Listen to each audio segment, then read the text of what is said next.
السلام علیکم ورحمۃ اللہ وبرکاتہ۔ جس طرح کہ ہماری دعاؤں کا سلسلہ جاری ہے، تو آج ہم یہ دعا پڑھیں گے جو مجلس برخاست ہونے کی دعا۔ جب آدمی بیٹھا ہوتا ہے تو مجلس ختم کرنا چاہتا ہے تو اللہ تعالیٰ یعنی نبی کرم صلی اللہ علیہ وسلم کی سنت کے مطابق ہمیں کون سی دعا پڑھنی چاہیے جب مجلس برخاست کریں؟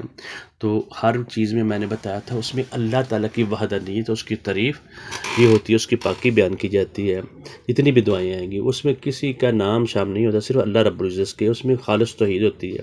تو یہ دعا پڑھتے ہیں جو مجلس برخاست کرنے کی دعا ہوتی ہے۔ سبحان اللہ و بحمدہ، سبحانک اللہم و بحمدک، اشہد ان لا الہ الا انت، استغفرک و اتوب الیک۔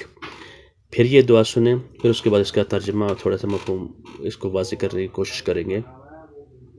سبحان اللہ و بحمدہ، یا پھر سبحان اللہ و بحمدہ، سبحانک اللہم و بحمدک، اشہد ان لا الہ الا انت، استغفرک و اتوب الیک۔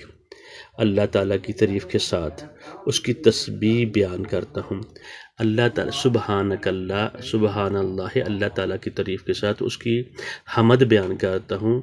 سبحانک، اللہ تو پاک ہے، اللہم و بحمدک، اے اللہ اور تیری حمد کے ساتھ تو پاک ہے اور تو ہی تعریف کے لائق ہے، میں گواہی دیتا ہوں، اشہد، میں گواہی دیتا ہوں، اللہ الہ، کہ نہیں کوئی الہ، یعنی خالص اللہ تعالیٰ کی تو الہ، اللہ الہ الا انت، صرف الہ ہے، معبود ہے، بندگی کے لائق ہے، بات مانی جانی ہے تو صرف تیری بانی جائے کہ الا انت، تیرے سوا کوئی نہیں۔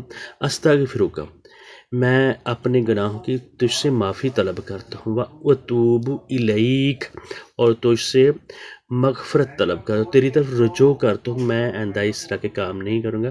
اس میں آدمی اللہ تعالیٰ کی تعریف بھی کرتا ہے، اس کی حمد بھی بیان کرتا ہے، اور اس کے تعریف کے ساتھ گواہی دیتا ہے کہ اللہ تو واحد ہے، ایک ہے، معبود ہے، الا انت، تیرے سوا کوئی نہیں ہے۔ الہ، ہر چیز کی نفی ہو جاتی ہے، کسی بھی شخصیت کی وہم و گمان میں بھی بندے کے نہ آئے، پھر یہ دعائیں قبول ہوتی ہیں۔ میں تجھ سے اپنے مغفرت کی، گناہوں کی معافی طلب کرتا ہوں، واتوب الیک، اور تیری طرف ہی رجوع کروں گا، اور کوئی میرے لیے رستہ نہیں ہے۔ یہ ہے اللہ رب العزت کی یہ دعا۔ جب مجلس برخاست کریں تو یہ دعا پڑھیں، سبحان اللہ و بحمدہ، سبحانک اللہم و بحمدک، اشہد ان لا الہ الا انت، استغفرک و اتوب الیک۔ بارک اللہ لی و لکم و لسائر المسلمین۔ السلام علیکم ورحمۃ اللہ وبرکاتہ۔